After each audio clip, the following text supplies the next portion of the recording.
राहुल ने कहा है कि कौन सा कर्म करना महत्वपूर्ण है, यह कैसे जाने। बहुत आसान है। जो कर्म सुख और मुक्ति की ओर ले जाता है वो महत्वपूर्ण है। ये बैठकर विचार करना चाहिए। कभी कभी पता भी नहीं चलता कि कौन सा कर्म ले जाएगा मुझे सुख और मुक्ति की तरफ। फिर भी आपके जो विकल्प है उन पर विचार करना चाहिए कि मेरे पास 2-3 विकल्प है, कौन सा कर्म सुख और मुक्ति की दिशा में मुझे ले जाता है, वो महत्वपूर्ण है करना। रानी ने कहा है कि कोई विचार अगर बार बार आता है तो उसे क्या कर सकते हैं। हमें दिखता है कि वह चल रहा है, निरंतर चलता रहता है। क्या विचार से भी कर्म होता है, और अगर होता है तो इस कर्म से कैसे बचा जा सकता है। तो उत्तर तो वही है, रटा रटा है हमारा, कि साक्षी भाव में रहना है। चाहे वो चल रहा है, चाहे बंद हो रहा है, चाहे वो विचार हो, चाहे भावना हो, चाहे इच्छा हो, चाहे स्मृति हो, कल्पना हो, कोई भी मानसिक शारीरिक गतिविधि हो, उसका साक्षी हो जाना है। वो बार बार क्यों आता है? क्योंकि वृत्ति है, वृत्त में चलती है। कुछ अनसुलझा रह गया होगा आपके जीवन में, कोई इच्छा पूर्ण नहीं हुई होगी, अब वो बार बार आती है। क्यों? वो स्वभाव ही है उसका, ऐसा ही होता है।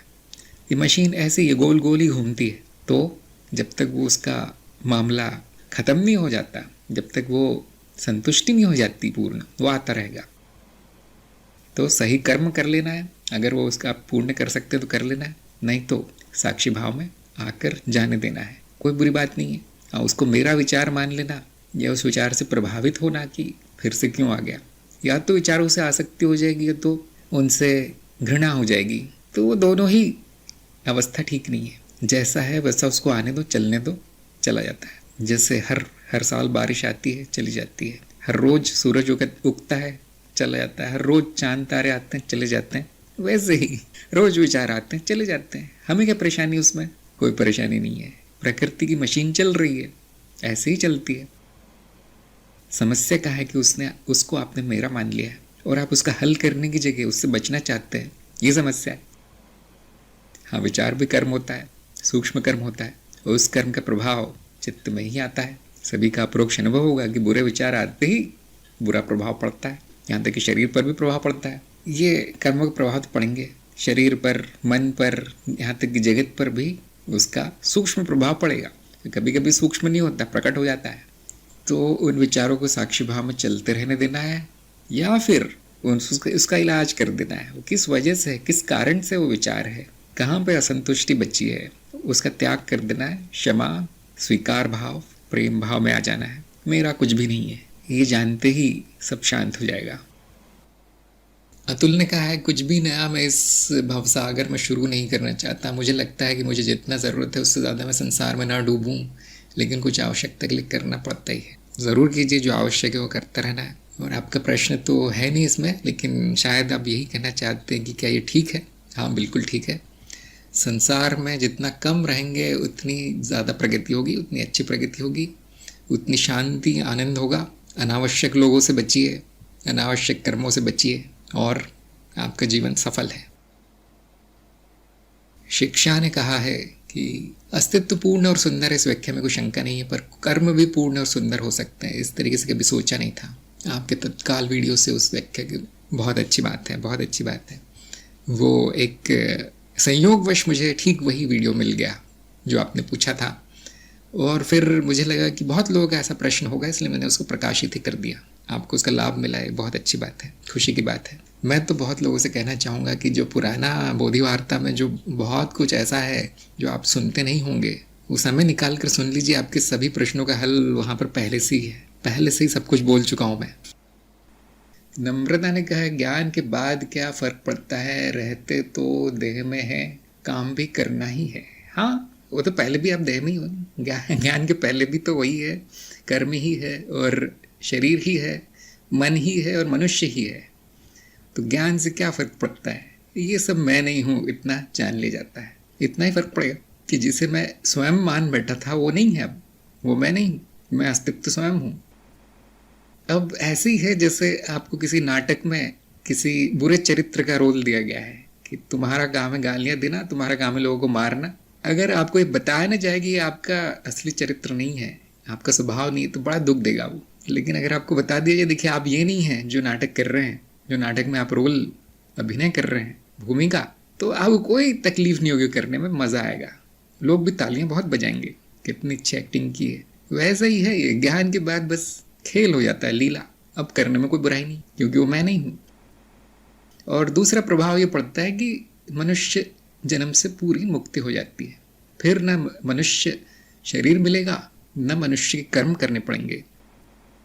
तो ऐसा महसूस हो रहा है मुझे कि आप में विरक्ति सी आने लगी है कि मुझे अब ये नहीं चाहिए, न मुझे मनुष्य रूप चाहिए, न मनुष्य कर्म में कोई रुचि बची है, मनुष्य जो भी करते हैं। तो धीरे धीरे विरक्ति आ रही है, और ये अच्छा संकेत है। अब आपको सही मार्ग, सही गुरु ढूंढ के इसका हमेशा के लिए अंत कर देना है। अर्थात कम से कम इस जीव के लिए तो शरीर प्रकट होना बंद हो जाएंगे, बाकी ब्रह्म तो हमेशा प्रकट होता रहेगा जीव, तरह तरह के जीवों में। वो न कर्म बंद होंगे, न शरीर बंद होंगे। लेकिन हाँ, इस जीव की जो इच्छा आ गई है कि अब मुझे मनुष्य से ऊपर जाना है, मनुष्यता से देवत्व, देवता में जाना है, देव योनि में, वो इच्छा आपकी पूर्ण हो जाएगी ज्ञान से, अगर है तो। अगर मनुष्य रूप में रस आ रहा है, मजा आ रहा है यहाँ पर, तो ज्ञान होने के बाद वो मजा 100 गुना हो जाता है। बस यही होगा। और ज्ञान मार्गी कुछ बदलना चाहता नहीं है, जो हो रहा है सुंदर है, पूर्ण है, यही ज्ञान होता है। अगर ज्ञान होने के बाद भी बहुत सारी ऐसी भावनाएं हैं कि कुछ भी ठीक नहीं हो रहा है, यहाँ तो मैं भी ठीक नहीं हूँ, ज्ञान भी ठीक नहीं है, गुरु भी ठीक नहीं है, मतलब अभी भी अज्ञानी है, कहाँ ज्ञान हुआ फिर? तो दूसरा मार्ग चुनना है जहाँ पे आपकी इच्छा पूरी हो सके। नम्रता ने कहा है, जो होना है वो तो तब भी होता ही है, ज्ञान के बाद बिल्कुल होगा। जो आपका प्रारब्ध है वो होकर रहेगा।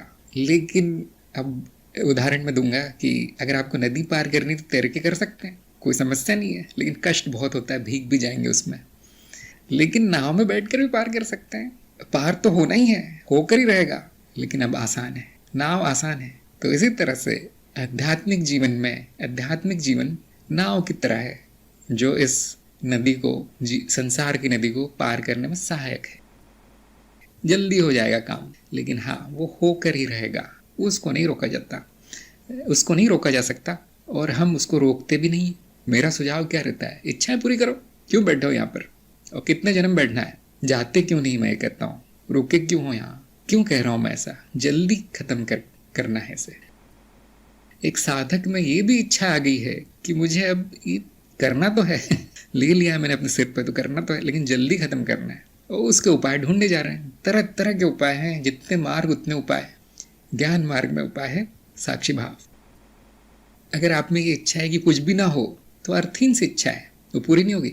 अगर आपकी इच्छा है कि सब कुछ जल्दी जल्दी होकर निपट जाए, या फिर अच्छे कर्म हो, अच्छा जन्म मिले, तो वो संभव है, वो हो सकता है।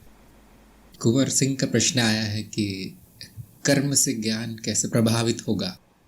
जैसा कि आप जानते हैं कि ज्ञान अनुभवों का संयोजन है, व्यवस्थीकरण है चित्त में, स्मृति में, और हमारे अनुभव हमारे कर्मों पर काफ़ी आधारित होते हैं। जिस तरह के वातावरण में हम रहते हैं, जिस तरह के कर्म करते हैं, उससे हमारे अनुभव प्रभावित होते हैं। जीवन में जो अनुभव मिल रहे हैं वो कर्म के द्वारा मिल रहे हैं, और उल्टा भी है, ज्ञान से कर्म प्रभावित होते हैं, जो कि मैंने बताया ही। ज्ञान का महत्व के विषय में जब हम बात करते हैं पहले भाग में, तो दोनों है, कर्म से ज्ञान प्रभावित होता है, ज्ञान से कर्म प्रभावित होते हैं। ये एक तरह का चक्र है। जितने अच्छे कर्म होंगे उतने अच्छे अनुभव आपको मिलेंगे, और उतना अच्छा ज्ञान होगा। यहाँ तक कि सामाजिक जो स्थिति है वो भी अच्छी होगी। कर्म अच्छे होंगे तो जीवन में सुख होगा, शांति होगी, समृद्धि होगी, और बहुत सारा समय बचेगा आध्यात्मिक कार्य के लिए, साधना के लिए।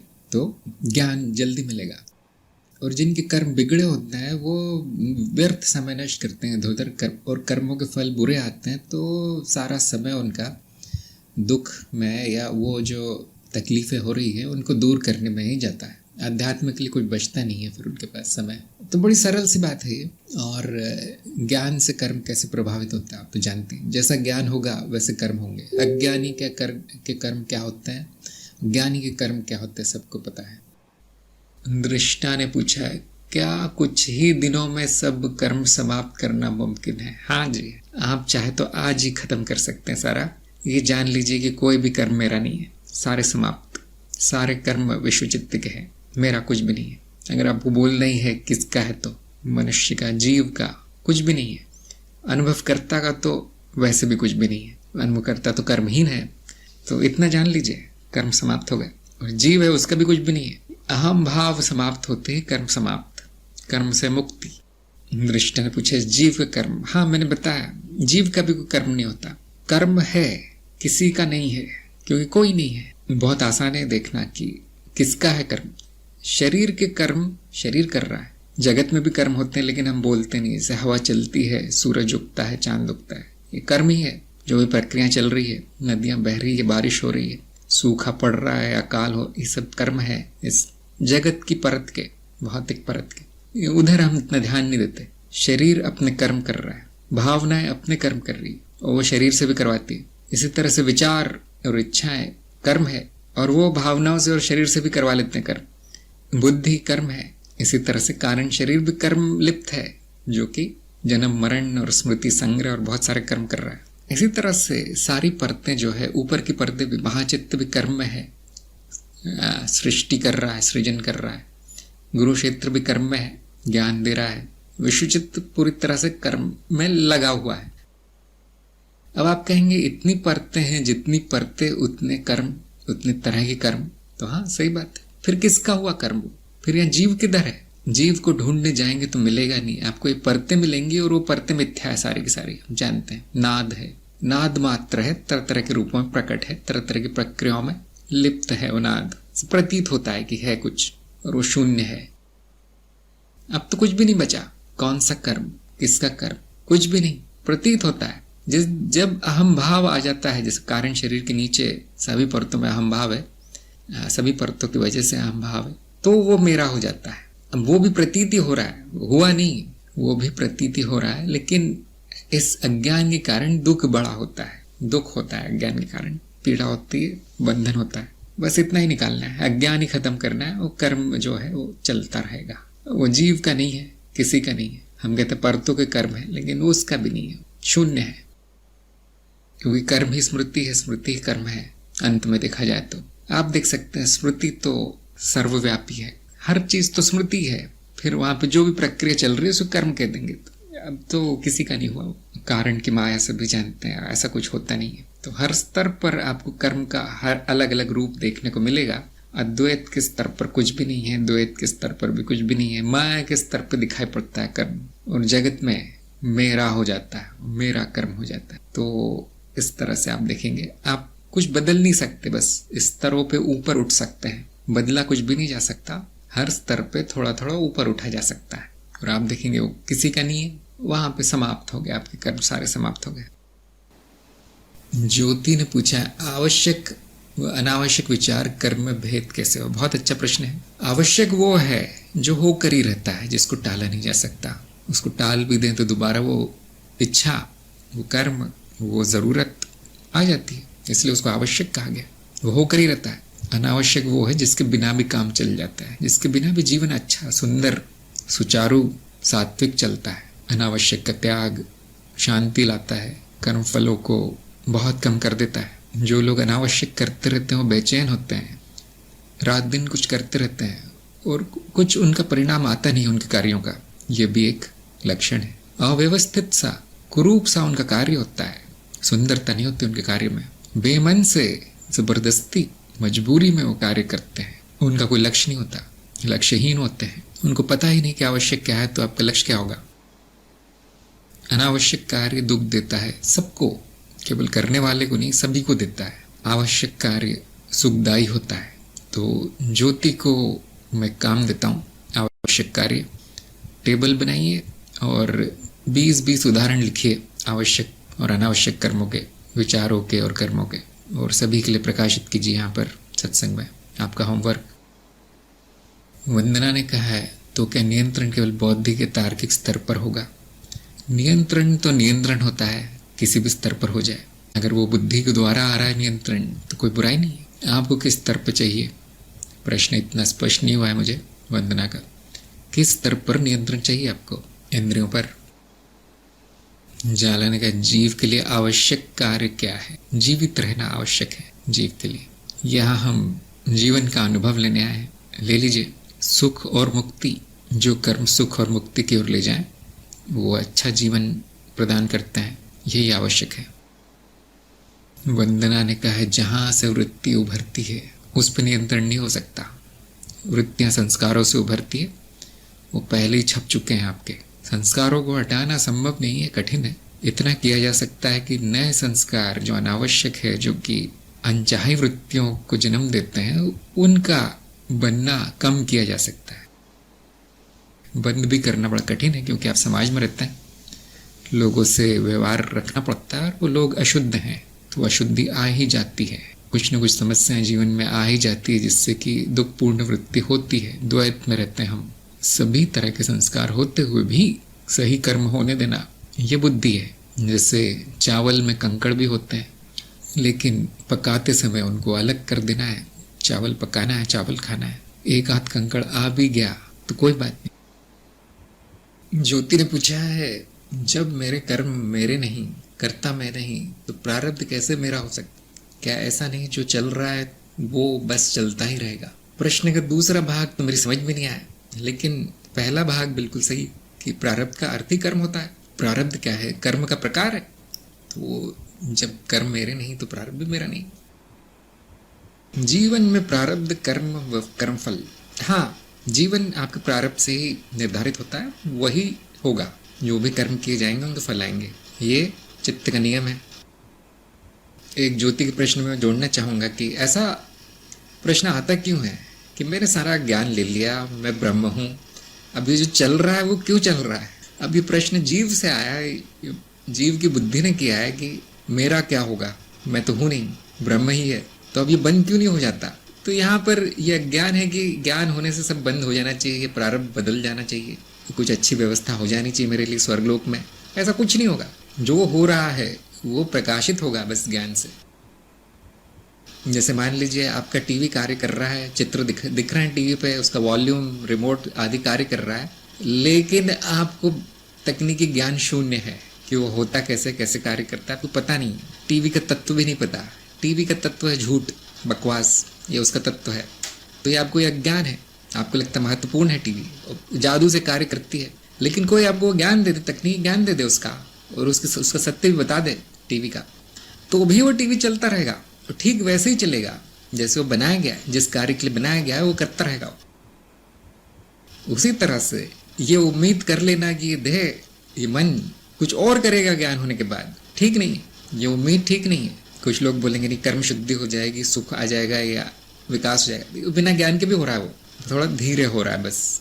दूसरे मार्गों में जहाँ आत्मज्ञान आदि नहीं होता, वहां पर भी कर्म शुद्धि हो सकती है, बस गुरु की आज्ञा माननी। गुरु कहेंगे बेटा चोरी मत करो, चोरी नहीं करना, झूठ मत बोलो, झूठ नहीं बोलना, कर्म शुद्धि हो रही है। ज्ञानी को इतना है, सुविधा है कि उसको ये सब बताना भी नहीं पड़ता, अपने आप ही जान लेता है। उसको कुछ नहीं बताना पड़ता, नैतिक क्या है, नैतिक क्या है, अच्छा कर्म कौन सा, अनावश्यक कर्म कौन सा।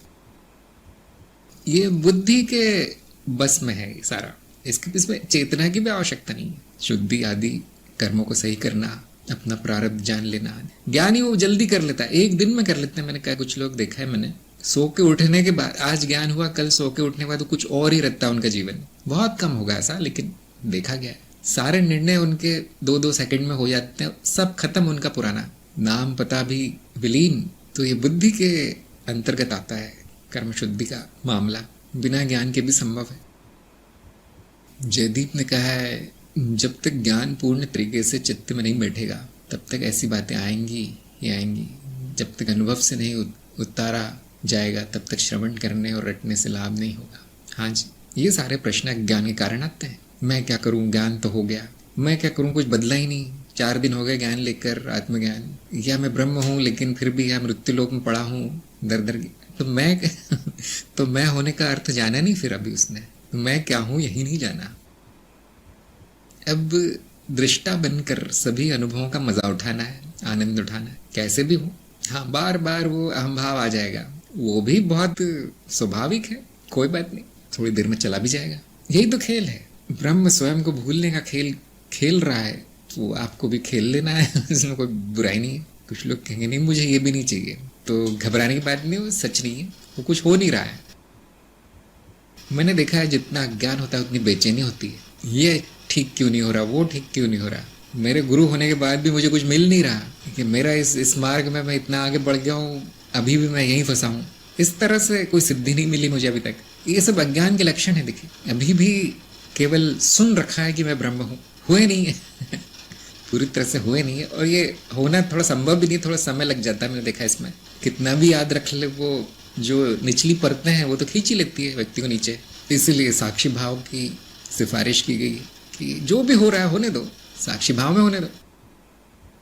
बहुत से लोग कहेंगे फिर ब्रह्म बन के तो जीवन संभव नहीं है। नहीं, संभव नहीं है।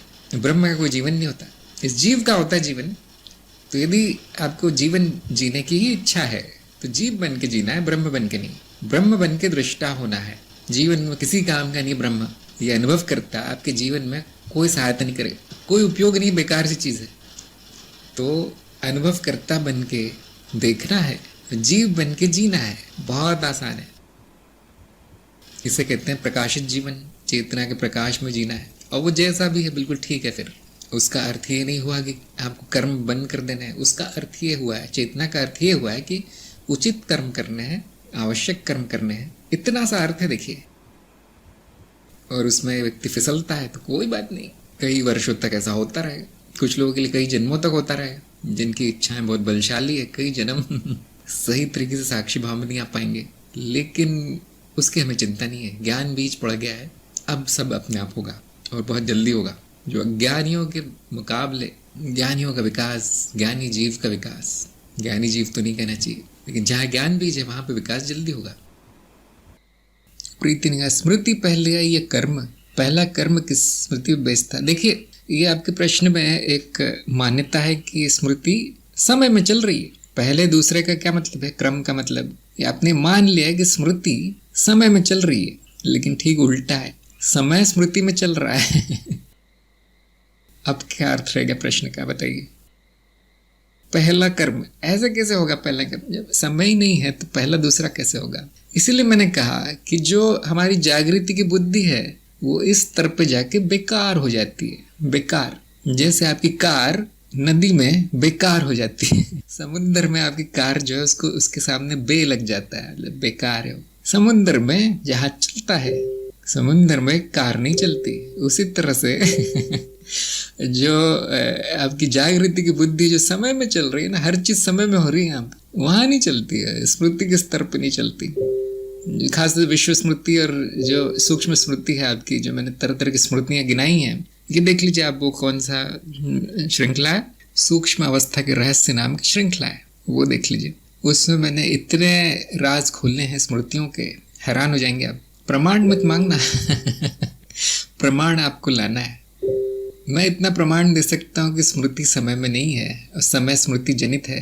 ये जो मैंने अपने दिया है इसमें, आपके पाठ्यक्रम में है, ये समय की माया बताई गई है। और जिनको वहां नहीं समझ में आता, उस समय की माया का वीडियो बताया गया। ये प्रमाण दिया जा सकता है कि समय माया है, स्मृति के अंदर आता है, मतलब स्मृति के नीचे आता है। जब स्मृति आ जाती है तो समय का अर्थ है, और पूरी तरह मायावी अर्थ है, मतलब पूरी तरह विसत्य है। विसत्य काम की चीज है समय, बस किसके लिए काम की चीज है? जीव के लिए, जिसका जीवन चल रहा है, जो समय में चल रहा है। बाकी कारण शरीर में अलग ही समय होता है, सूक्ष्म अवस्था में अलग ही समय होता है, स्वप्न में अलग ही समय होता है, जो कि सबका अनुभव होगा। स्मृति से समय बनता है, स्मृति समय में नहीं बनती। बहुत आसान है। पवन ने कहा है स्मृति की तुलना ही समय। हाँ जी, बिल्कुल सटीक बात कही है उन्होंने। तुलना न होती तो पता ही नहीं चलता कि स्मृति बदली है या नहीं। मानस ने, जगत में कैसे कर्म करने पर कर्म बंधन नहीं हो सकता? बहुत अच्छा प्रश्न है आपका। जो निस्वार्थ है, जो सेवा भाव में किया जाए, जो मैं और मेरा मानकर नहीं किया जाए, उससे कोई कर्म बंधन नहीं होता। और ये तभी संभव है जब आपने स्वयं को जान लिया है। जिसने स्वयं को जान लिया वो जानता है कि मैं तो कर्म करता नहीं, मैं तो करता नहीं हूँ। कर्ता भाव नष्ट हो जाता है ज्ञान से। उसके बाद जो भी कर्म आप करते हैं वो आपका नहीं है, फिर वो बांधता नहीं है। बांधेगा तो किसे बांधेगा? वो तो जली हुई रस्सी की तरह है, दिखता है कर्म जैसा, है नहीं, उसमें शक्ति नहीं है बंधने की। जैसे मैंने आज एक बोधि ट्यूब का वीडियो डाला था जिसमें कि माया के बारे में चर्चा हो रही थी, तो सबको सुनना चाहिए वो, क्योंकि उसमें थोड़ा सा कर्म के बारे में बोला गया है, जो कि हमारे कार्यक्रम का भाग नहीं है। कर्म नहीं बताया जाता उसमें, लेकिन वो बात निकल गई वहां पे।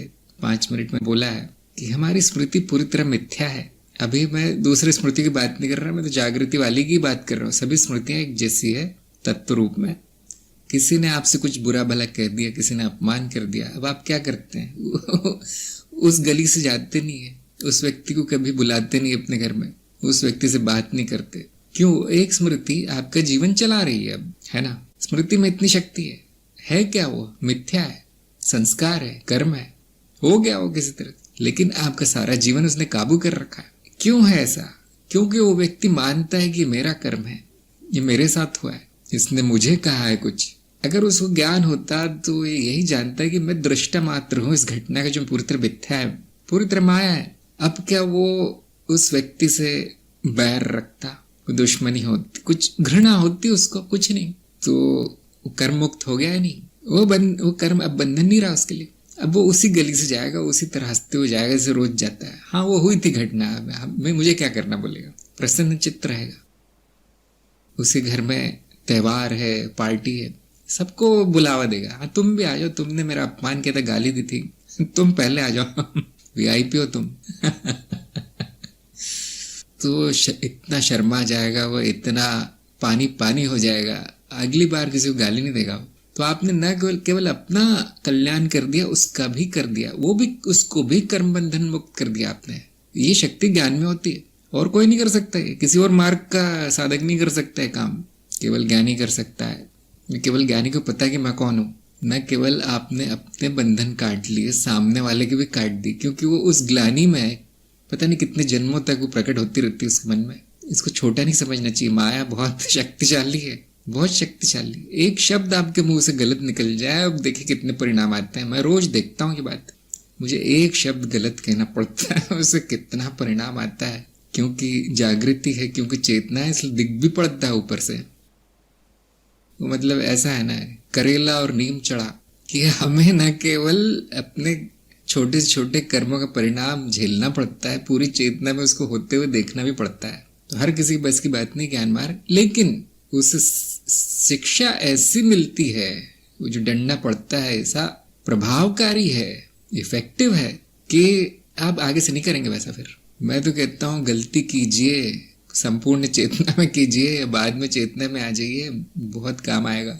आगे से नहीं करूंगा मैं, ये संस्कार पड़ गया तो अगले सारे बंधन मुक्त, सारे कर्मों से छुट्टी हो जाएगी, कर्म बंधनों से। एक ही बार गलती करते हैं हम, अगर चेतना में की गई हो, मतलब गलती, देखिए चेतना तो गलती रोकती नहीं, चेतना तो प्रकाशित करती है आप जो कर रहे हो, बुद्धि गलती पकड़ती है। हाँ, तो ये मानस का उत्तर था। मनन कीजिए आप, आपको ज्ञान हुआ होगा मानस को।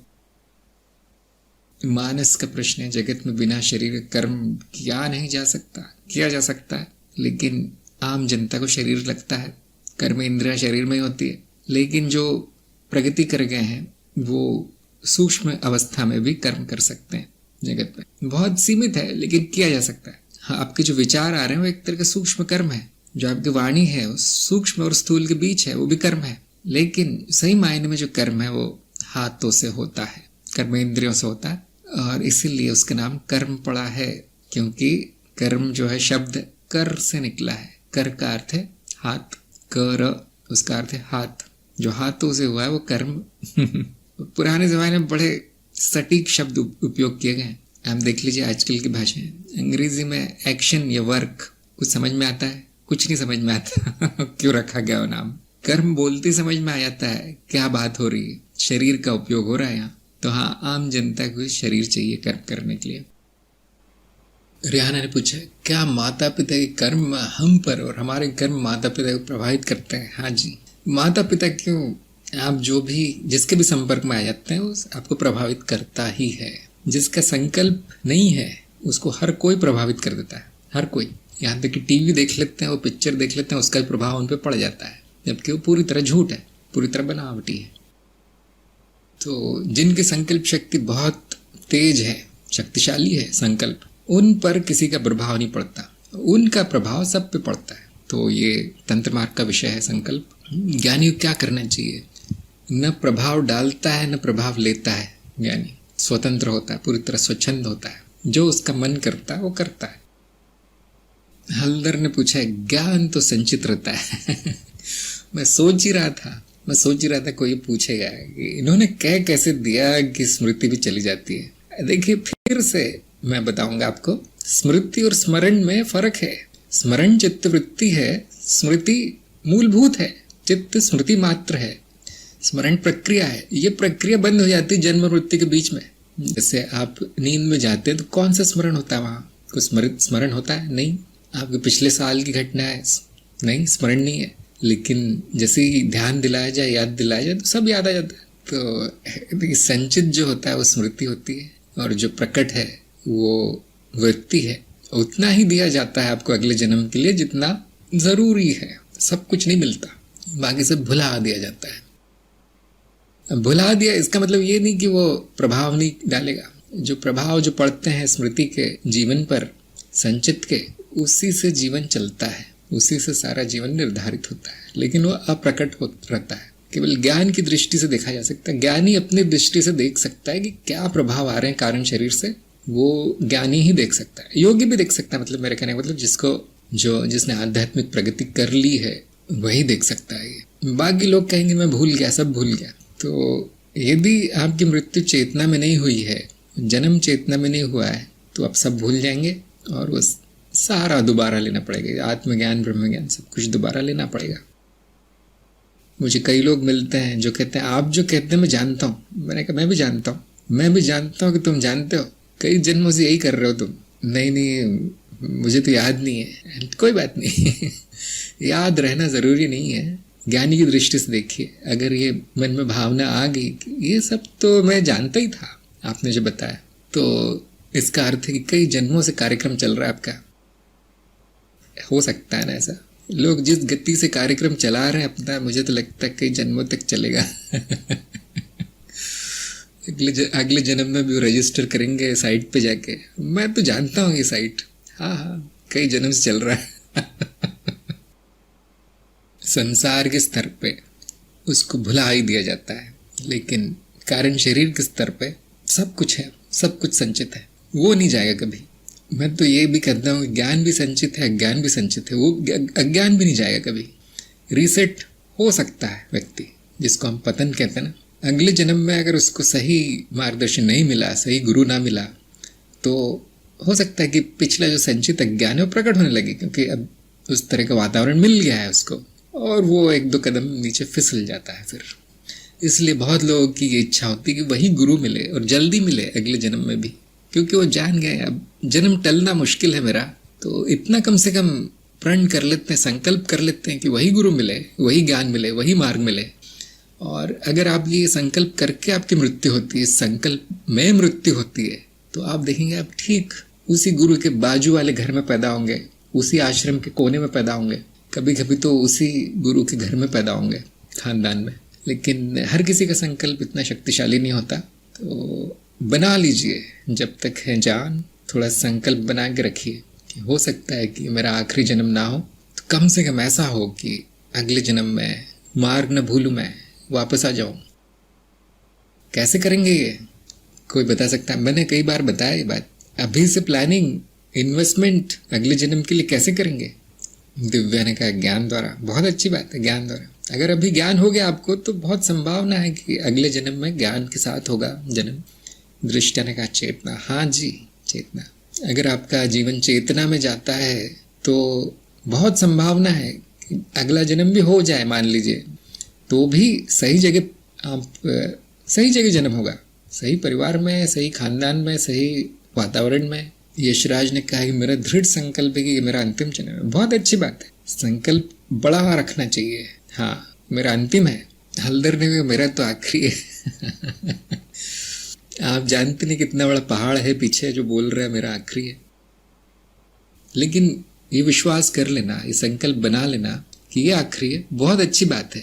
इसमें मुझे हंसना नहीं चाहिए, लेकिन मुझे ये कोई नहीं बता रहा है कि क्या करना पड़ेगा अगले जन्म में। सही जगह पैदा हूँ, उसके लिए सही मार्ग मिले, सही गुरु मिले। ये गुरु तो रहेंगे नहीं ना अगले जन्म में। मैं आपको तरीका बता चुका हूँ। एक बहुत अच्छा तरीका है कि जैसे आप सुबह उठने के लिए अलार्म सेट करते हैं फोन में या कहीं घड़ी में, वैसे एक संकल्प सेट करके रखिए अपने चित्त में। ऐसा संकल्प लीजिए कि चाहे जो हो, जैसा भी जन्म हो, मुझे सही गुरु मिले, सही मार्ग मिले, यही मार्ग मिले। मतलब क्योंकि आपकी इसमें काफ़ी ट्रेनिंग हो चुकी है, अभी बर्बाद नहीं जाना चाहिए। और ये एक तरीका है, लेकिन मैंने देखा लोगों की होती नहीं संकल्प शक्ति इतनी। तो मैं आपको थोड़ा सा आसान तरीका बताता हूँ कि गुरु क्षेत्र से संपर्क कर लीजिए। गुरु क्षेत्र संपर्क कर लीजिए। गुरु क्षेत्र ऐसा है जैसा आपने किसी को कार्य दे रखा है कि देखो मैं 2 घंटे सोता हूँ, अगर ये आ जाए तो मुझे उठा देना। आप कहते हो ना घर में बच्चों से या अपनी पत्नी से कि मुझे यहाँ जाना है लेकिन मैं नींद आ रही, मुझे उठा देना इतने बजे। ऐसे ही गुरु क्षेत्र से बोलिए, आप गुरु क्षेत्र से संपर्क कर लीजिए और उनको प्रार्थना कीजिए कि मुझे ऐसा लग रहा है कि मेरे कर्मों का पहाड़ थोड़ा लंबा चलने वाला है, ट्रेन थोड़ी लंबी जाने वाली है, तो इतना कर दीजिए मेरे लिए कि ये न खो जाए मुझसे, वापस पतन ना हो जाए, मेरा सही जगह जन्म करवा दीजिए और जहाँ पे भी जन्म हो मुझे याद करवा दीजिए। प्रार्थना कीजिए थोड़ी गुरु क्षेत्र संपर्क करके। ये एक आसान तरीका है क्योंकि आपकी संकल्प शक्ति पे आपको भरोसा नहीं है ना, होता नहीं है, वैसे कहीं मैं भूल न जाऊं, हमेशा रहेगा आपके मन में। लेकिन गुरु क्षेत्र को बता दिया तो वो नहीं भूल सकते, हमेशा जागते रहते हैं। एक और तीसरा तरीका है कि अपने गुरु को बता दीजिए। अपने गुरु से जो शरीर में जो जीवित गुरु है, मनुष्य की तरह दिखाई देता है, उसको बता दीजिए कि गुरु जी आप मत चले जाना कहीं। हाँ, मुझको भी बता सकते हैं। प्रार्थना कर लीजिए कि आप मत चले जाना। वो क्या होगा, वो मेरे चित्त पे या जो आपके गुरु के चित्त पे छप जाएगा वो, और एक बार वो जो छप गया वो छप गया। फिर जब अगर वो गुरु क्षेत्र में विलीन हो गए और मान लीजिए 20,000 साल बीत गए, वहां पे वो अलार्म बज जाएगा, अरे हाँ उसने कहा था ऐसा, कहाँ है वो, अच्छा जेब्रा बन के घूम रहा है अफ्रीका में, अच्छा चलो निकाल लो उसको बेचारे का। कोई नहीं जानता ना 20,000 साल में क्या होगा, मनुष्य रहेंगे या नहीं, कोई नहीं जानता। ये एक आप सेटिंग कर लेना है थोड़ी सी। जो लोग संकल्प कर सकते हैं कृपया कर लीजिए, बहुत अच्छी बात है। जैसे यशराज ने कर लिया है अपना, ऐसा लगता है, और हल्दर ने भी कर लिया कि आखिरी जन्म है।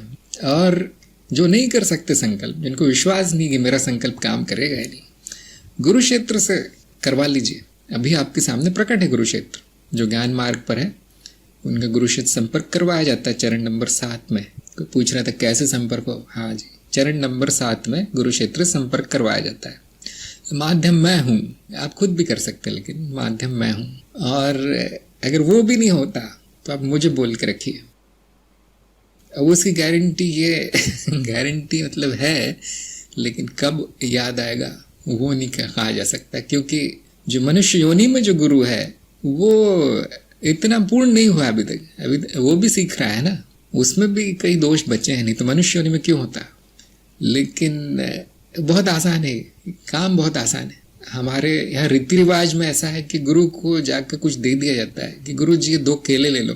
गुरु जी बोलता है अच्छा रख दो, बहुत अच्छे केले। लेकिन इसका अर्थ क्या होता है कि उसमें प्रार्थना छुपी है, उसमें कि गुरु जी भूलना मत, मैंने आपको ये दिया है, ध्यान रखना।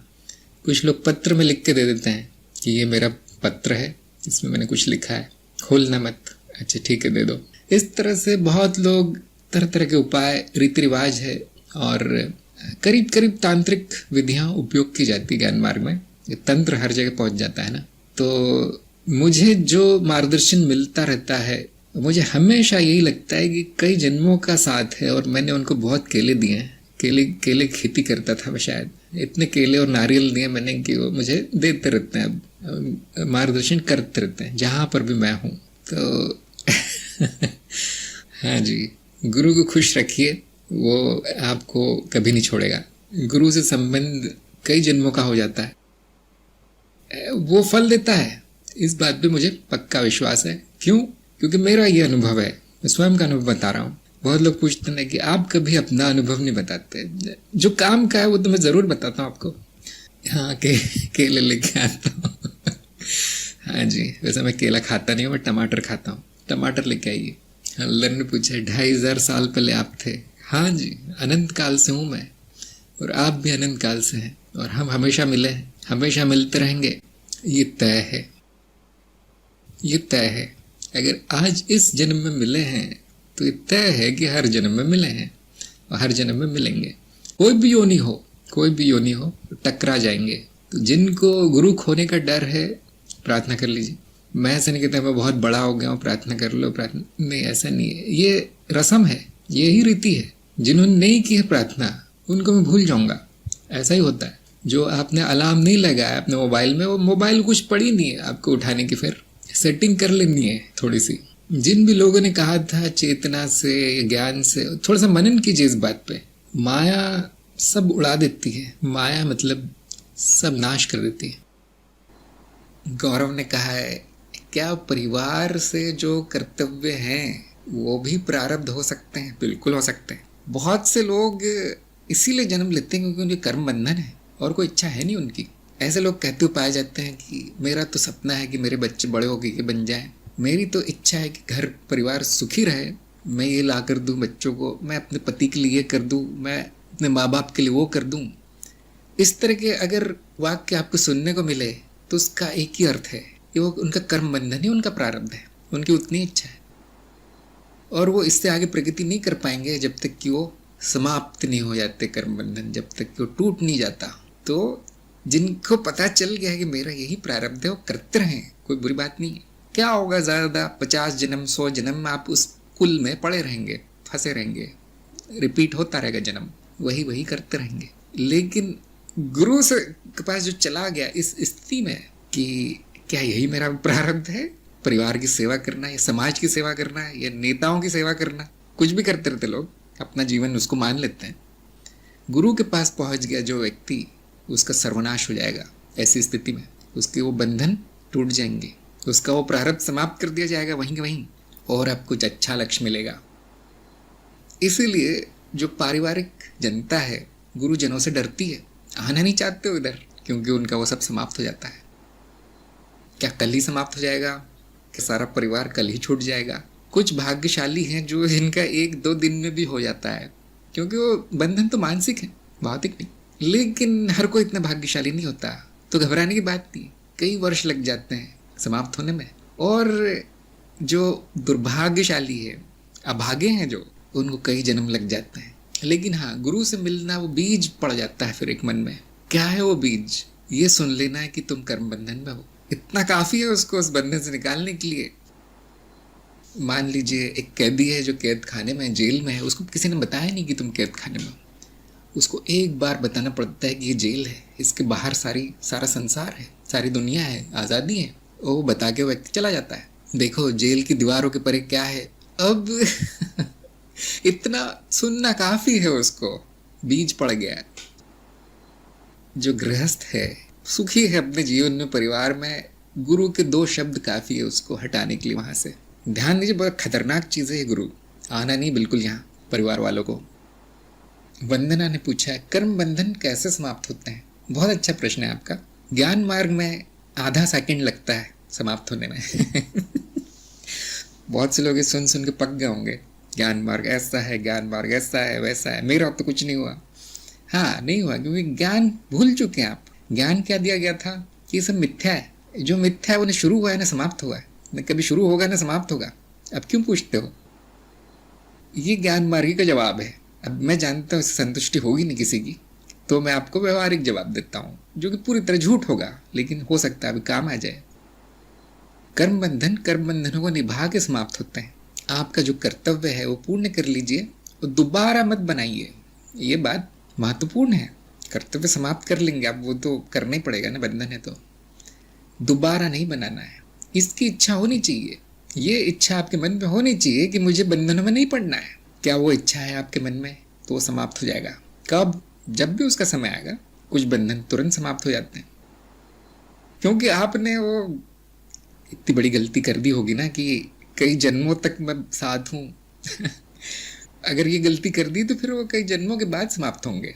अगर आज इच्छा आई है कि मुझे अब साथ नहीं रहना है, साथ का अर्थ है बंधन में नहीं रहना है, तो फिर वो जितने जन्म का आपने एग्रीमेंट किया था उतने जन्म तक चलेगा। वो कुछ बंधन बड़े जल्दी हो सकते समाप्त, जिनको हम कहते हैं वो हल्के फुल्के बंधन है। जैसे आप कहीं नौकरी करते हैं, आपने क्या बंधन वहाँ बांधा है कि तुम मुझे इतने पैसे देना, मैं तुम्हारा इतना काम कर दूंगा। आप कहते हैं मुझे दूसरी नौकरी मिल गई, आपके पैसे नहीं चाहिए, काम भी नहीं करूंगा। कोई बंधन नहीं है। देखिए, 1-8 साल में समाप्त हो सकता है, उसे काम खत्म करके त्याग पत्र दे सकते। छोटा सा है, क्योंकि आपने इतना बड़ा अपने सर पर कर्तव्य नहीं लिया था, जल्दी हो जाएगा, हो गया समाप्त। लेकिन जो शादी है भारतवर्ष में, कम से कम इस देश में जीवन भर का बंधन है। यहाँ बहुत बुरा माना जाता है शादी टूटना, उस स्त्री और उस पुरुष का जीवन बर्बाद हो जाता है। फिर भी लोग कूदते हैं उसमें जाके, पता नहीं क्यों। अगर ऐसा बंधन बन गया है तो ये जीवन संपूर्ण उसमें जाने वाला है, वो आपका कर्तव्य हो गया, उसको पूर्ण कर लीजिए। और संकल्प ये रखिए कि मुझे ये वापस नहीं करना, छोड़ देना है। ठीक है, ये गलती है, शादी होने के बाद बच्चे हो जाते हैं, ये कई जन्मों का बंधन है, क्योंकि जो बच्चे पैदा हुए हैं वो कर्म बंधन के कारण हुए हैं। वो जीव वही है जिनसे आपके कर्म बंधन थे पहले से, अब वो कई जन्मों तक चलेगा। इस जन्म तो चले गए, पति को छोड़ सकते हैं, बच्चों को नहीं, है ना। तो ये जन्म जाने वाला है उसमें, क्योंकि बड़ी गलती हो गई। फिर भी संकल्प ले सकते हैं कि 3-4 जन्मों के बाद इनसे भी छुट्टी हो जाए मेरी, इनसे भी कर्म बंधन हट जाए, मुझे करना ना पड़े कर्तव्य, एक कर्म ना करना पड़े मुझे बार बार। संकल्प में बहुत शक्ति होती है, खास तौर से साधक के संकल्प में। एक आम व्यक्ति संकल्प धारण करेगा तो हो सकता है कि कई वर्षों बाद, कई जन्मों बाद उसका परिणाम मिले। अगर साधक बोल भी देता है कि मुझे कर्म बंधन नहीं चाहिए, यही संकल्प हो जाता है, उसकी वाणी में शक्ति होती है। लिख के रख लीजिए मुझे मेरे क्या क्या बंधन है, वो क्या क्या नहीं चाहिए। लिख देने से वो दृढ़ संकल्प हो जाता है, और किसी को दिखाना नहीं है, वो किसी को बताना नहीं है, क्योंकि दूसरों के संकल्प आपके संकल्प को प्रदूषित कर देते हैं, खास तौर से जब मिलता नहीं है किसी से संकल्प आपका। यही तो हो रहा है, क्योंकि आपके कर्म बंधन आप छोड़ने को तैयार है, दूसरे नहीं, वो नहीं छोड़वाना चाहते क्योंकि उनका जीवन ही बंधन है। इसीलिए ये सब चुपके चुपके होना है, चोरी चोरी होना है। समाज आपको जाने नहीं देगा, वो दलदल है, दलदल छोड़ती नहीं है, कहती यहीं रहो, डूबे रहो इसमें। तो ये साधक प्रण लेता है, संकल्प लेता है, प्रार्थना करता है, कभी कभी उसका फल तुरंत आ जाता है। फिर शिकायत नहीं करनी है कि सब समाप्त हो गया, क्यों, हाँ समाप्ति होगा जिसके मन में विचार आ गया कर्म बंधन कैसे समाप्त होते हैं, उसके समाप्त हो गए। तो कर्म के विषय पर कई वीडियो बन चुके हैं, जो ज्ञान रतन की श्रृंखला है उसमें कर्म कर्म करके बहुत सारे आ गए हैं, चुने हुए उत्तर उसमें बताए जाते हैं पुरानी सत्संगों से। तो वंदना को मेरा ये सुझाव है कि सब सुन लीजिए, आपके मन में बैठ जाएगा ये एकदम उपाय उसका। अंजू ने कहा है स्वीकार भाव से कर्तव्य पूरा करने से कर्म बंधन क्या समाप्त होते हैं? हाँ जी, हो जाएंगे। कर्म बंधन किसका दोष है इसमें? किसी और का नहीं, किसी और का नहीं, स्वयं का है ना। मैं ही तो गया था वहां सभी संबंध स्थापित करने, सभी बंधन लेने, मैंने ही तो लिए हैं। और जो ऐसा नहीं सोचता उसका जीवन बड़ा कष्ट में जाता है कि क्यों है बंधन, क्यों है बंधन है। नहीं, तुम्हारा ही किया हुआ है बेटा, खुद ही लिए थे।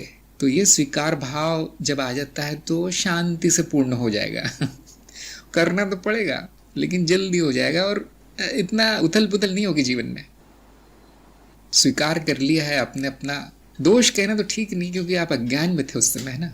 आपको क्या पता था कि ये बंधन होता है? आपको तो यही बताया गया था यही जीवन है बंधन ही जीवन है। अब आप कितने बंधनों में देखिए, शरीर के बंधन में है ना, क्यों, यही बताया गया था कि मैं शरीर हूँ। परिवार के बंधन में यही बताया जाता है, परिवार के बिना तो जीवन ही नहीं है। जाति कर्म है आपका, जाति से बंधन में है आप, कि तुम्हारा ये देश है, तुम्हारी ये नस्ल है, तुम्हारी ये जाति है, इसके लिए कुछ करो। संप्रदाय है आपका, उसके साथ बंधे हैं। मनुष्य योनि से बंधे हैं कि नहीं, मैं तो मनुष्य ही हूँ और कुछ नहीं हो सकता। ये सारा अज्ञान जब तक था तब तक बंधन ही बंधन आपने बांध लिए। अब आँख खुली है कि अरे ये गलती हो गई, कोई बात नहीं, कोई बात नहीं, स्वीकार, समर्पण। अब तो शुरू कर दो यहाँ से हटना, बंधनों को तोड़ना, ये भी स्वीकार करना है, ये सब टूटने वाला है, ये भी स्वीकार करना है। और आप देखेंगे आपके मन में अपार शांति आ जाएगी इतना सोचते ही। तो हो सकता है ये व्यवहारिक जवाब लोगों को काम आ जाए। सत्य क्या है? न मेरा बंधन है, मेरा कर्म है। जिसने सत्य जान लिया उसे कुछ और नहीं जान करना है, फिर वो बंधन भी अच्छा है। क्यों, माया है जैसे मैं बता रहा था कि वो डरावनी फिल्म है, कोई नहीं, मनोरंजन है। तो बंधन लिए हैं, अब क्यों रोते हो, वो सब मनोरंजन है। एक किसी सत्संग में मैंने कहा था कि साधक भाग रहा है संसार से, बंधनों से, कर्म बंधन तोड़ने का प्रयास कर रहा है।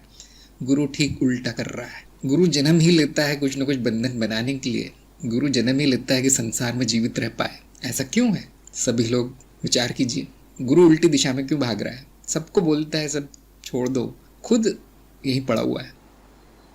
मधु ने कहा है अनुभव करता और अनुभव को लेकर चले तो कर्म बंधन समाप्त होंगे। मैं अनुभव करता हूँ, बाकी सब अनुभव है।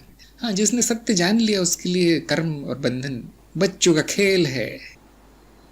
तो गुरु वो है जिसने सत्य जान लिया है। उसके लिए खेल है, देखिए उसका खेल और बड़ा है। वो उस कीचड़ में इसलिए कूदा है ताकि जो फंसे हैं उसमें उनको बाहर कर ले जा सके, और कोई कारण नहीं है। उसका खेल वही है। एक आम आदमी आधे अधूरे मन से बंधन बनाता है, संबंध बनाता है, उस स्वार्थ से, लालच से, पता नहीं कैसे, वो भी निभा नहीं पाता अच्छे से। उससे भी छुट्टी की इच्छा उसकी हो जाती है, इससे भी छुट्टी हो जाए मेरी। गुरु ठीक उल्टा है, पूरे मन से जानते बूझते हुए बंधन बनाता है, वो बंधन स्वीकार करके जिससे भी बंधन है उसको साथ ले जाता है। तो मैं जानता हूँ हाँ, साधक नहीं कर पाएगा ऐसा भी, फिर वो साधक नहीं है, फिर वो तो गुरु हो गया। अगर आपने अपने बंधनों को ही अपनी साधना बना लिया तो आप गुरु हो गए। अभी तो साधक चाहेगा कि सब छूट जाए, क्योंकि वो बड़े दुख का कारण है। इसलिए तो सत्य सुनने का मन नहीं होता उसका। नहीं, तुम्हारा कोई बंधन नहीं है, खुश रहो। नहीं, वो उससे काम नहीं चल रहा है, बंधन है, मुझे उपाय चाहिए। हाँ तो ठीक है फिर। मिथ्या का उपाय मिथ्या है। अंजलि ने कहा है गुरुदेव जानते हैं कि बंधन भी तो मिथ्या है, खेलना है ये तो खेल ही सही। हाँ जी, ये अब साधक नहीं रहा। देखिए अब उसके लिए बंधन जरूरी हो जाता है। उस गुरु का सबसे बड़ा बंधन उसका शिष्य है। आपने इस तरह की कहानियां बहुत सुनी होगी कि कभी कभी गुरु डांटते हैं शिष्य को कि तुम उस लायक निकले जिसके लिए मैंने तुम्हें शिष्य स्वीकार किया था। शिष्य समझ में नहीं आता ऐसा क्या कर दिया गुरु ने, शिष्य स्वीकार कर। बहुत बड़ा बंधन है ये। कई जन्मों तक वो गुरु बनता रहेगा, कई जन्मों तक वो शिष्य बनता रहेगा। ज्ञान मार्ग में थोड़ा जल्दी हो जाए काम, एक ही जन्म में संभव है। तो बहुत से गुरु हैं जो केवल एक शरीर नहीं कई शरीर धारण करके बैठे हैं कई लोगों में। वो है महागुरु। हम इसको कहते हैं बोधिसत्व वृत्ति। जैसे एक कांटे से दूसरा कांटा निकाला जाता है, वैसे ही गुरु से बंधन बांध के आप सारे बंधनों से छूट सकते हैं। इसलिए गुरु वो है जिससे प्रेम हो गया हो, नहीं तो शिक्षक मात्र है, जिसको हम आचार्य कहते थे पुराने जमाने में। जो आचरण सिखाता है वो आचार्य। सदगुरु तोड़ देता है सारा, सब कुछ भी सिखाता नहीं है, समाप्त कर देता है सदगुरु। इसलिए जिसको गुरु मिल गया उसके संसार में दिन गिने चुने हैं, बस गिन लो। अब जिनको गुरु नहीं मिला वो बस आराम करो। जल्दी नहीं है। रुचिका ने पूछा है जब कर्म बंधन समाप्त हो गए तो कैसे पता चले, क्या इसके बाद जीवन अलग होगा? जीवन ही नहीं होगा। ध्यान दीजिए, आप लोग जन्म इसलिए लेते हैं क्योंकि कुछ न कुछ इच्छा होती है। वो इच्छा भी तो बंधन है, इच्छा बंधन। तो मनुष्य जीवन समाप्त हो जाएगा। हाँ, अलग की तो बात ही नहीं है, समाप्त ही हो जाएगा जीवन। मुक्ति जिसको पारंपरिक रूप से मुक्ति कहा गया है। मनुष्य को तो एक ही चीज़ पता है कि मनुष्य जीवन से मुक्ति ही मुक्ति है। तो जो अभी भी सोच रहा है कि मैं मनुष्य हूँ, ये जीवन मेरा है, उसको ये दवाई दी जाती है कि चलो ये छोड़ दो। कम से कम इससे हट जाओ। लेकिन ज्ञान मार्ग में कोई मुक्ति नहीं है। देखिए जैसे बंधन नहीं है वैसे मुक्ति नहीं है। तो कर्म बंधन जब समाप्त हो जाए तो मन में शांति, आनंद ये सब व्याप्त रहेगा। जो ज़रूरी कर्म है वो अपने आप होते रहेंगे। अकर्ता भाव होगा। अभी तो कर्ता भाव है कि मैं कर्म कर रहा हूँ, ये बंधन भी मेरे, कर्म भी मेरे। अकर्ता भाव से जो कर्म होते हैं उसको कोई बंधन नहीं होता। शांति, आनंद, अकर्ता भाव, स्वतंत्रता, स्वच्छंदता, इस प्रकार के अगर अनुभव प्रकट होने लगे तो समझ जाइए कि अब बंधन छूट रहे हैं। और अगर अभी भी इस प्रकार के विचार आ रहे हैं कि पता नहीं मेरे जीवन में क्या होगा, पता नहीं मैं सही मार्ग पर हूँ या नहीं, पता नहीं कौन गुरु है, ज्ञान तो हो ही नहीं रहा मुझे कुछ, पता नहीं ये कर्म करूँ या नहीं करूँ, मेरा जीवन क्या है, लक्ष्य क्या है, ये इस प्रकार के विचार हैं, तो अभी बहुत बंधन है। कई जन्म निकल जाएंगे अब इसमें। अंजू ने कहा, आपने कहा था बस सेवा करो। हाँ जी, मनुष्य का शरीर, मनुष्य की बुद्धि, इसका क्या उपयोग है अगर वो सेवा में नहीं लगाया जाए तो उसको। स्वार्थ तो पशु भी कर लेता है। तो जब बंधन मुक्त हो जाए तो सेवा भाव में जीवन जीना है। नहीं आप तो खाना भी खाते हैं, आप तो पानी भी पीते हैं, ये तो स्वार्थ है, ऐसे बहुत से लोग कहेंगे। नहीं, जिसको इस जीवन में कोई रुचि नहीं है वो तो कल भी छोड़ सकता है खाना पीना। वो शरीर की सेवा कर रहा है। काश ऐसा होता कि शरीर को न खाना चाहिए होता, न पानी चाहिए होता, न देखभाल चाहिए होती, तो फिर निर्बाध सेवा हो सकती थी शरीर से मुक्त होकर। लेकिन क्या करें, फंसे हुए आप शरीर में, तो उसकी भी सेवा कर देते हैं। जो मुक्त व्यक्ति है, जीवन मुक्त, उसका सारा जीवन सेवा हो जाता है। जो अज्ञानी है, बंद बुद्धि है, वो यही, उसको तो यही दिखेगा, ये जीवन मुक्त अपने आप को कहता है, लेकिन वो सब करता है जो मैं करता हूँ। हाँ, आप जो करते हो स्वार्थ है, जीवन मुक्त जो करता है वो सेवा है, बस इतना फर्क है। दृष्टा ने कहा है कि आपने भी अभी कुछ शिष्यों कुछ जन्म कर्म बंधन बांधे हैं और उन शिष्यों में क्या विशेष गुण है। गुरु कोई गुण नहीं देखता जब वो बंधन बांधता है, प्रेम देखता है।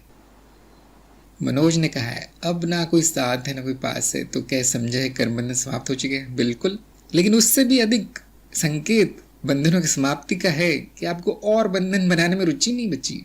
ये संकेत ज्यादा महत्वपूर्ण है कि मेरी कोई इच्छा नहीं बची कि मेरे साथ कोई हो। आपके पास कोई नहीं, आपके साथ कोई नहीं है, हो सकता है कि वो किस्मत की बात हो ये आपका स्वभाव किसी को पसंद ना आता हो इसलिए कोई नहीं रहता आपके साथ, मजाक कर रहा हूँ वैसे ना। लेकिन ऐसे भी बहुत लोग हैं। लेकिन क्या उसको कहेंगे कर्म बंधन समाप्त हो गए उसके? नहीं, वो तो उसका दुर्भाग्य है कि कोई साथ नहीं उसके। इच्छा देखिए, मेरी इच्छा क्या है? क्या और बंधन बनाने की इच्छा है मेरी? मैं चाहता हूँ बहुत से लोग साथ हो जाए, मैं ये भी चाहता हूँ वो भी चाहता हूँ, कार बंगला पद प्राप्ति धन और राजनीति, पता नहीं क्या क्या चाहते हैं लोग, कचरा, माया का कचरा चाहते हैं। तो जब ये इच्छा समाप्त हो जाए तो समझ जाइए कर्म बंधन समाप्त हो गए। सब लोग आपको छोड़ के चले गए तो कोई कुछ कह नहीं सकते हो किस लिए हुआ है। मनोज ने कहा अब तो आपसे ही जुड़े रहने की इच्छा है, तो जिस दिन ये इच्छा भी समाप्त हो जाए तब आपके सारे कर्म समाप्त हो गए। अब देव योनि इतनी जल्दी समाप्त नहीं होता है ना।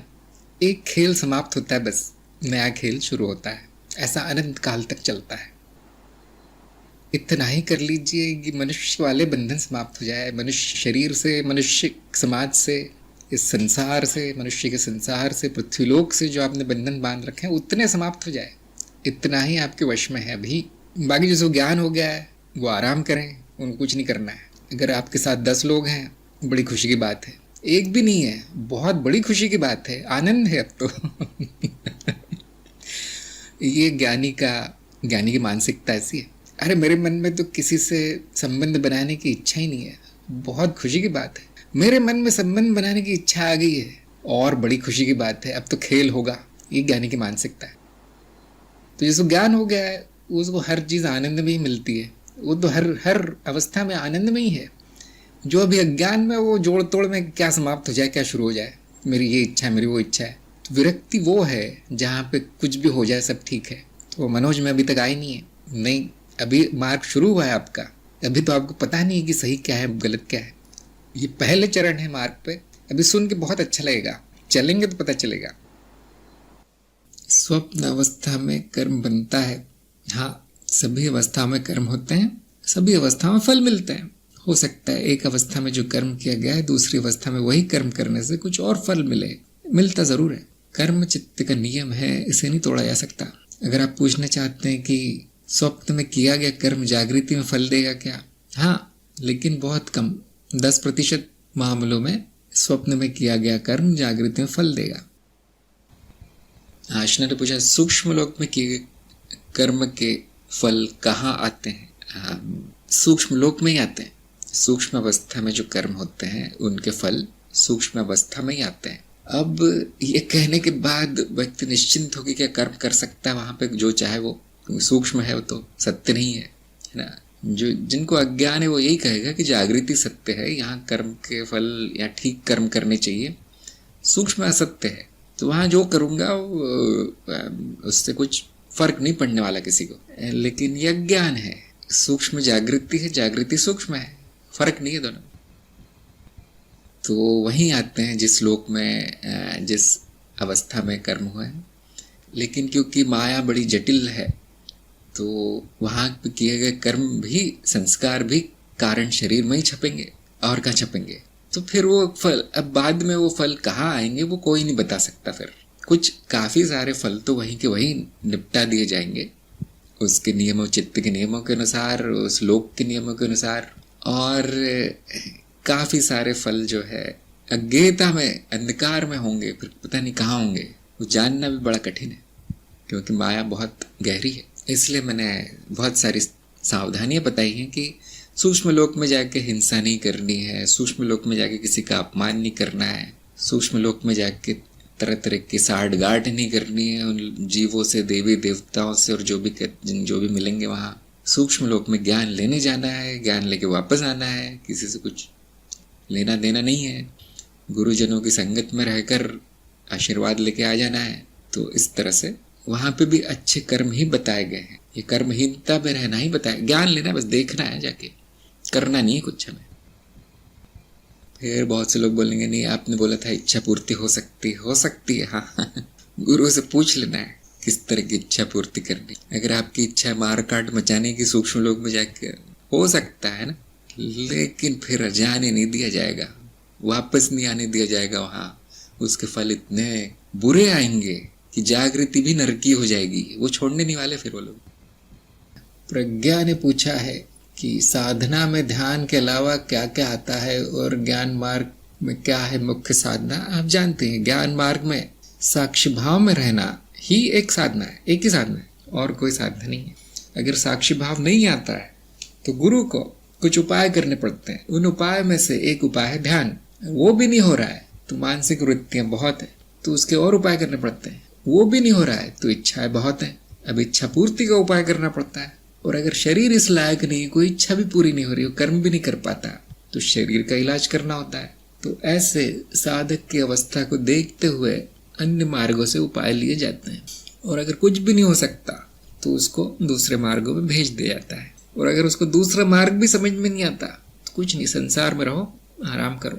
तो ध्यान वगैरह जो है ज्ञान मार्ग की साधना नहीं है। ज्ञान मार्ग में श्रवण मनन निधिध्यासन, श्रवण मनन तो सभी जानते हैं। निधिध्यासन का अर्थ है हमेशा ज्ञान में स्थित रहना, नित्य स्थित रहना, इस जानने में, स्मरण में रहना कि क्या ज्ञान हुआ है, उसका क्या अर्थ है। साक्षी भाव का अर्थ है कि मैं अनुभव करता हूँ, मैं साक्षी हूँ, और जो जिसका भी साक्षी हूँ सब मिथ्या है। जो दो दिखता है वो है नहीं, वो एक ही है। इतना सही ज्ञान है, इतना ही याद रखना है। अब मैंने देखा लोग इतना भी याद नहीं रखते, उनकी वृत्तियां इतनी तेज है। मैं कहता हूँ वृत्तियां हैं तो क्या हुआ, याद तो आ सकती है ना, कितनी भी वृत्ति चल रही हो याद तो आ सकती है।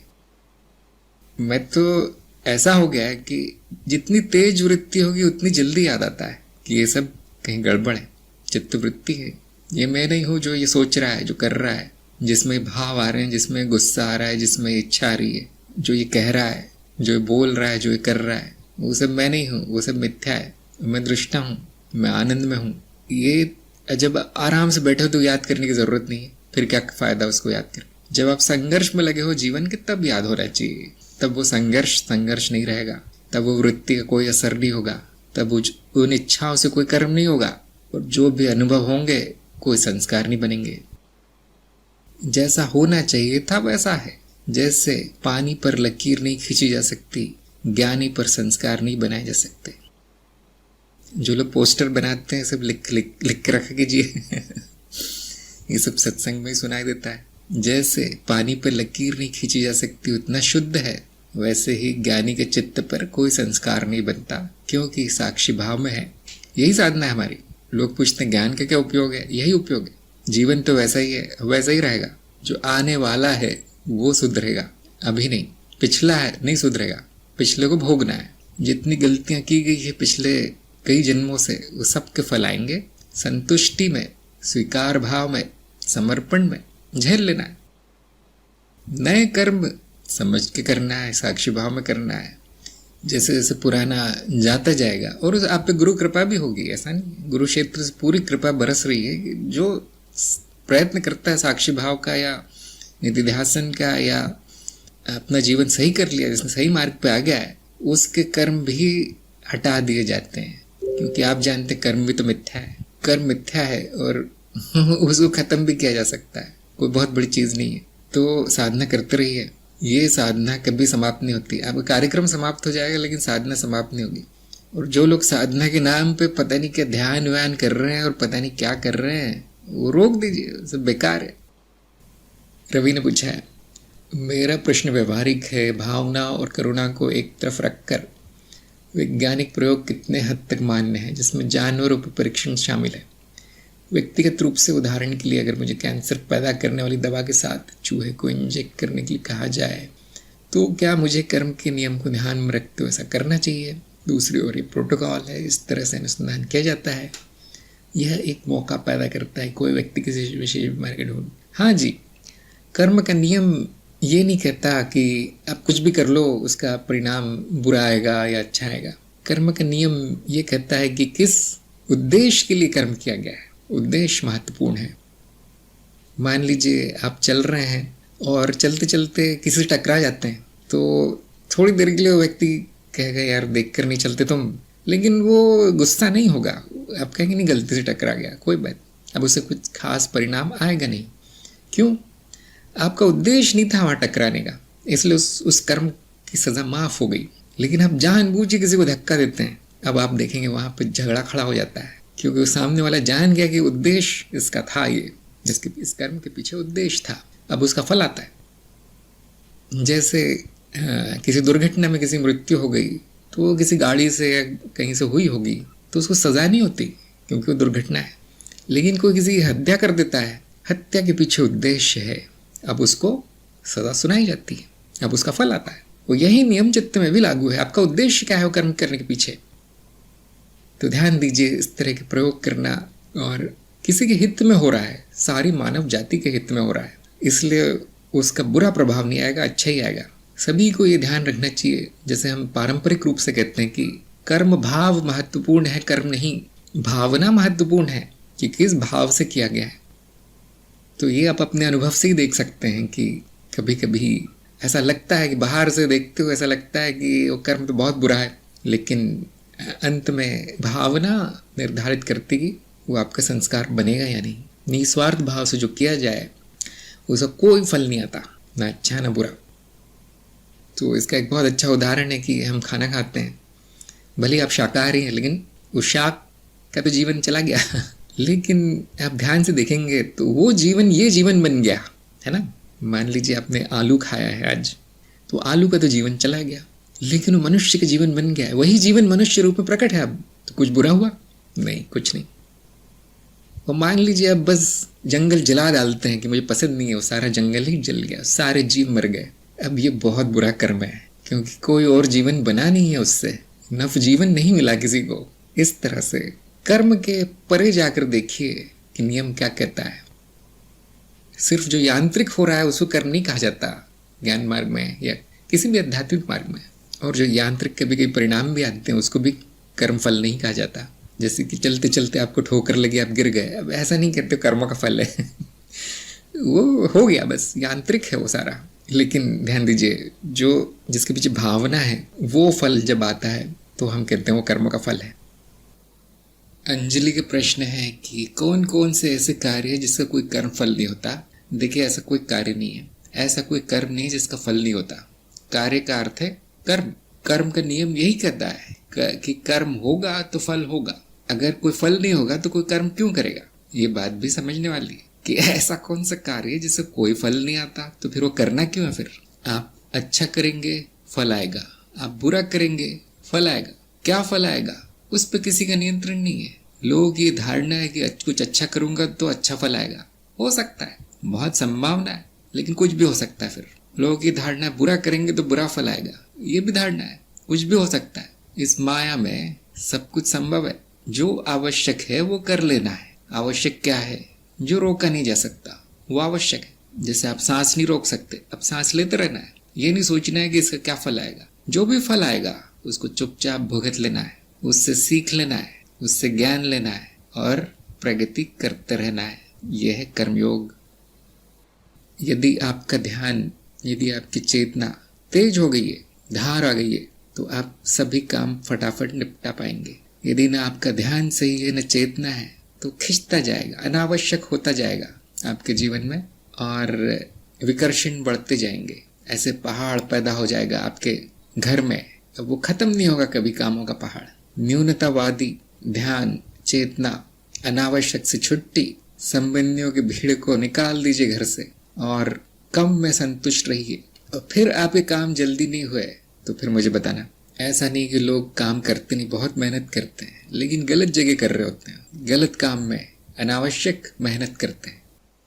कृष्ण प्रिया ने कहा है मेरी बात से किसी को कष्ट ना हो, ये भावना बहुत आने लगी है और मैं खुलकर कह नहीं पाती। मुझे लगता है कि कोई कर्म बंधन न बन जाए, ये भय सही नहीं लग रहा है। हाँ, भय तो सही कैसे होगा। अब इतना कीजिए, जानबूझ के मत कीजिए, है ना। जानबूझ के मत कीजिए।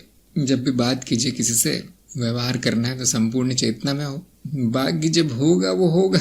तो माया है। कभी कभी हम कितना भी अच्छा करने जाए, सामने वाले के मन में मनोविकार होते हैं। वो उसको बुरा ही सुनाई देता है, उसको शक हो जाए आप पे, तो आप कुछ भी कर लीजिए, कितना भी अच्छा कर लीजिए, उसके लिए वो यही सोचेगा कोई स्वार्थ है इसका, ये कुछ चाहता होगा, इसके मन में कुछ और होगा, इसलिए वो इतना अच्छा कर रहा है, इतना मीठा बोल रहा है, मुझे खाना खिला रहा है। तो इस तरह से हम वो नहीं रोक सकते, सामने वाले के विकार हम नहीं रोक सकते, लेकिन हम अपना व्यवहार चेतना में कर सकते हैं। तो फिर आपको डर नहीं लगेगा, क्योंकि आपकी तो जिम्मेदारी समाप्त हो गई। फिर मैंने अपनी तरफ से वो जो करना था वो सब सही किया, मुझसे गलती नहीं हुई, इतना मान लीजिए, बस इतना जान लीजिए और आपका काम हो गया।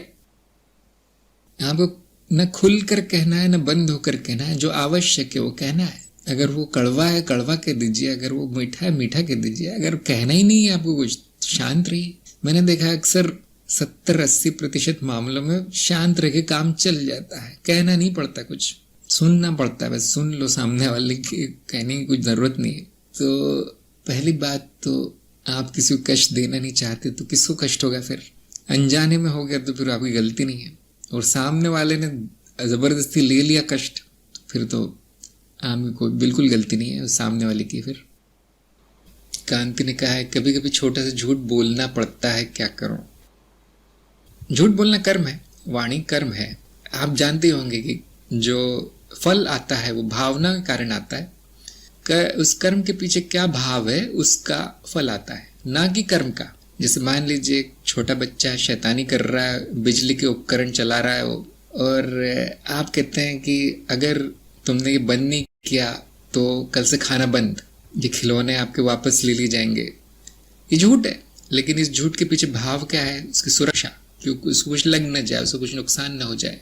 क्या इस कहने का, इस बात का, इस झूठ का क्या कुछ फल आएगा? मैं कहता हूँ आएगा, लेकिन वो अच्छा फल आएगा। क्या है अच्छा फल?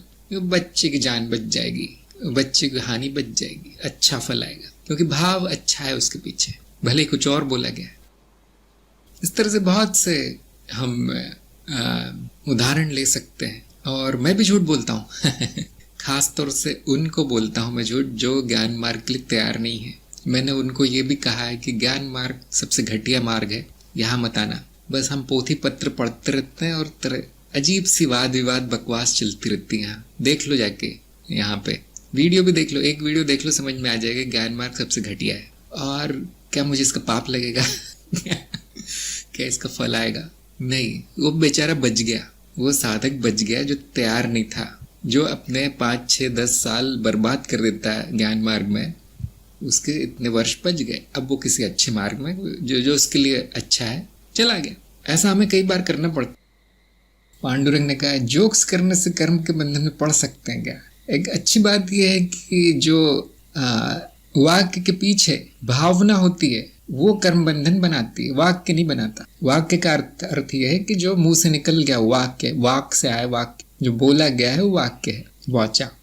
जो बोलने के पीछे जो भावना है वो कर्म बंधन बनाती है। ये चीज ध्यान रखिए, किस भावना से बोला गया है। जो हम मजाक करते हैं तो उसके पीछे भावना अच्छी होती है। मैं चाहता हूं कि कड़वी बात हंसी हंसी में बोल दी जाए, चाहे कड़वी न लगे। जैसे बच्चों को जो दवा दी जाती है ना, शक्कर में मिला के दी जाती है, पी ले वो दवा, तो वैसा है मजाक जो है, आप उसके पीछे अच्छी भावना डाल के बोल सकते, तो वो अच्छा कर्म हो गया फिर। और बंधन उसे कोई इतना खास होगा नहीं, वो बंधन भी भावना पर निर्भर है। अगर अज्ञान में किया गया है वो मजाक, किसी को परेशान करने के लिए, किसी को अपमानित करने के लिए, तो फिर बंधन हो गया।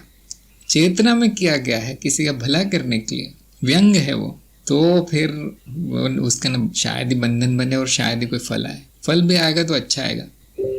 इसलिए मैंने देखा है जो काफी बड़े बड़े गुरु हैं मजाक ही करते रहते हैं बैठ के। खास तौर से ओशो को मैंने देखा है, वो तो 50% उनकी तो जोक ही रहते हैं उसमें।